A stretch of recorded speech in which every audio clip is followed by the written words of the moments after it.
not to always get in everybody's band side, so it can, have an understandable opinion while being calm.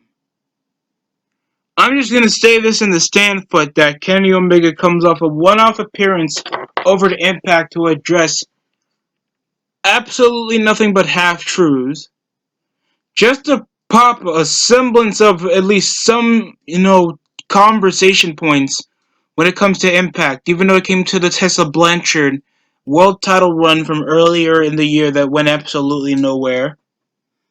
The complete call out movement, getting like Joey Ryan, Dave Christ, like a whole bunch of guys fired.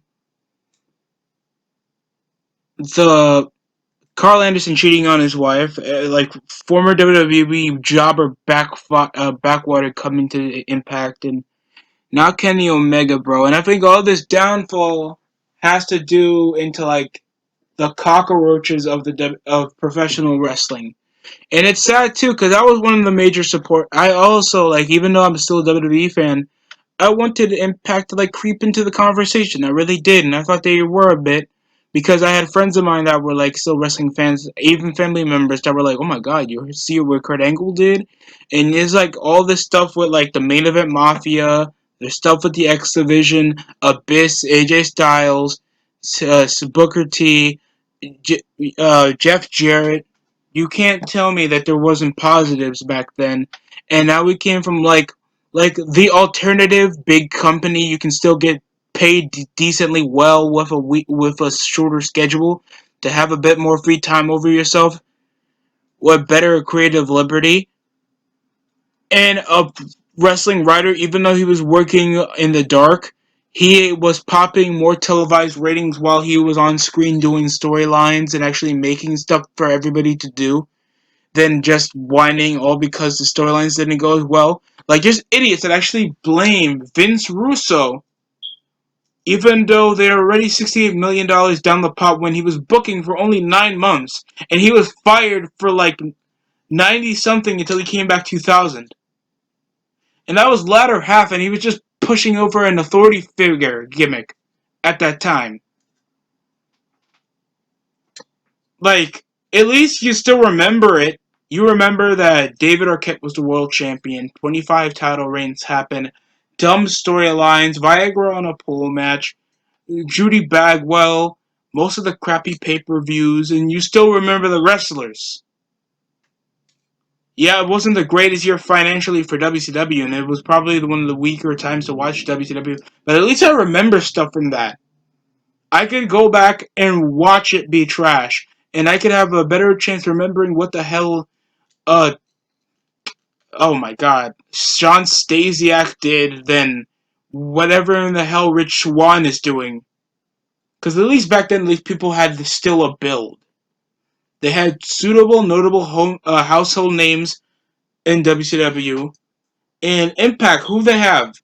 50-year-old Ken Shamrock, that's well built than some of the younger guys literally in the company. It's it's depressing. They're falling out from getting near a million competing with Monday Night Raw to barely scratching the surface of 100 million with the chances of buyouts, bankruptcies, turnarounds, teasers over buyouts again with AEW, and then it being overshadowed over another world champion going into their show. Just to pop a smidget of a ratings happening. Because Rich Swann can't draw,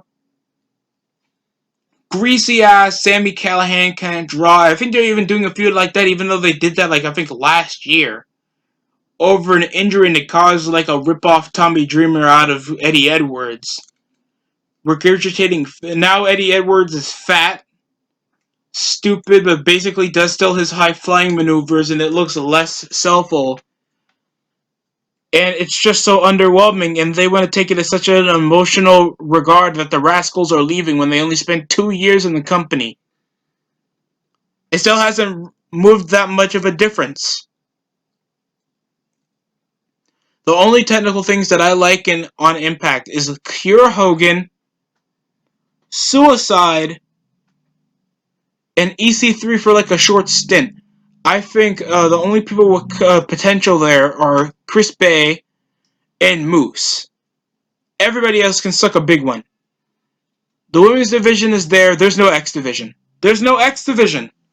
The hell you got in the X division? TJP, rip off Davari,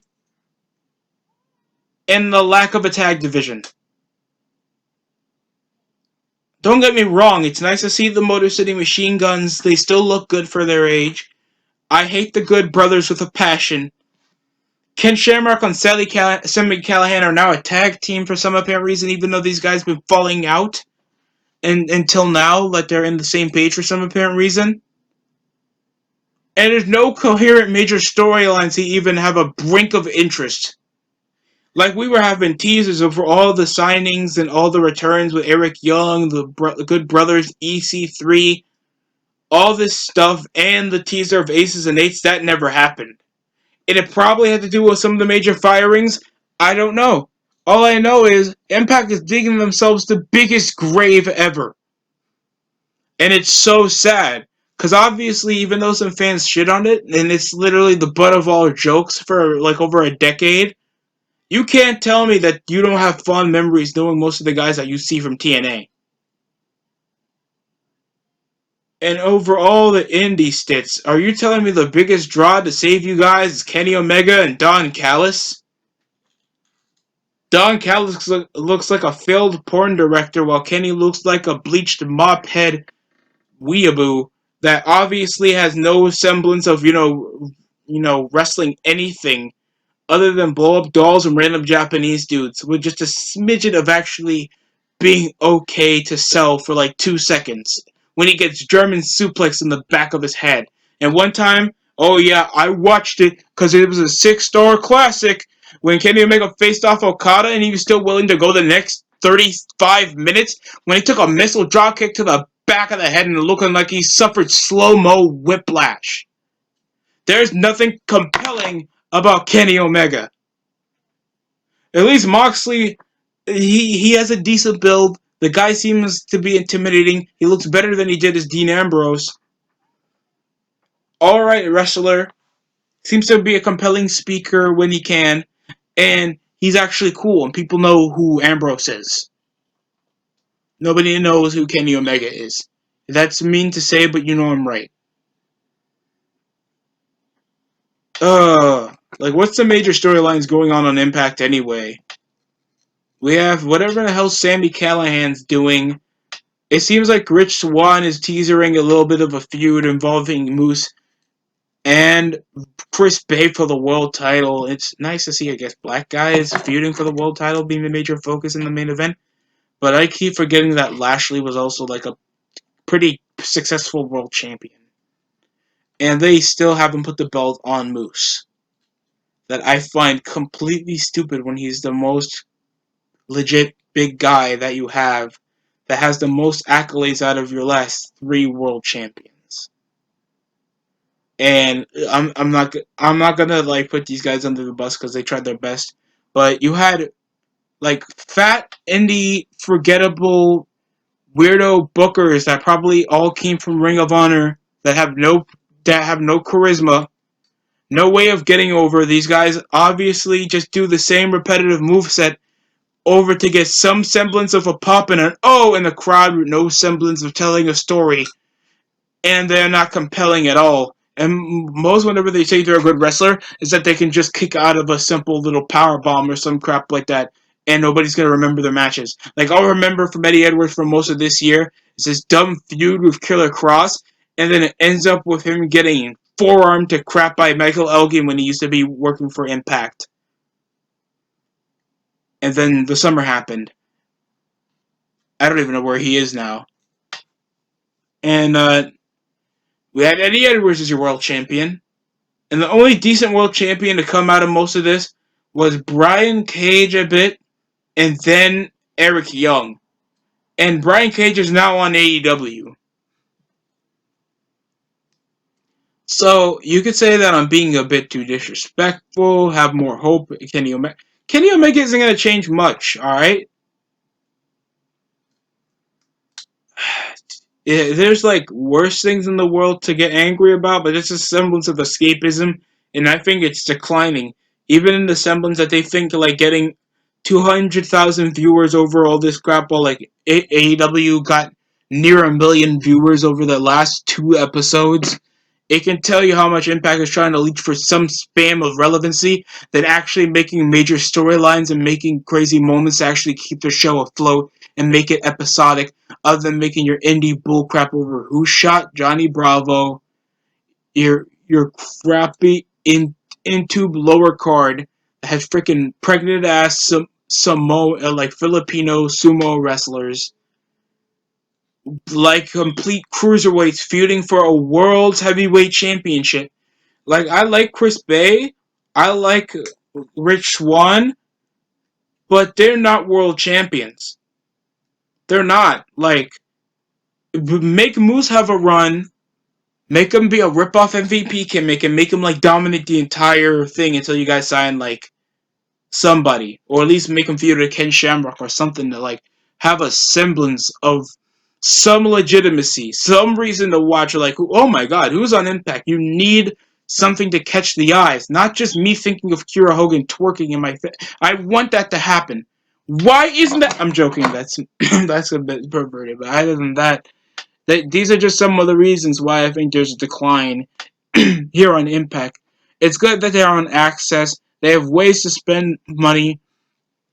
They have ways to keep their show afloat because they come over doing this crap on Twitch, being on Destination America, Pop, and all this decline. They had even a freaking name, having like 5 or 6 name changes in a year.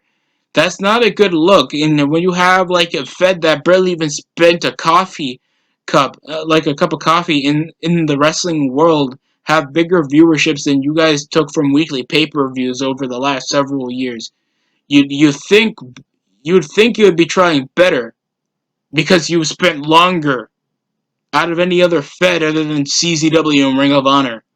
So I expect something like the closest second wrestling Fed that have at least the second most like mainstream conversation in the pro wrestling world. That's my opinion on the matter. I mean, I want them to like take advantage of anything AEW is sending them off to do. I think Kenny Omega's weird ass always coming over to AEW just saying, "I'm a gamer. I am." Like, imagine if like Triple H with all his like 20-minute promos back in his prime comes around. You know why I had the dedication to become a world's heavyweight champion? I saw Spawn whip the spine out of a clown in a comic book. Like, no one's gonna care. That doesn't make a guy look legit. That doesn't look like a guy look badass or cool. That's just gonna make a guy just feel relative. And when you have like the top guy in the company looking more of a joke, it's not good. It's not a good look. But that's just my opinion on the matter. Tell me how y'all think. That's it coming from me. My head's about to explode.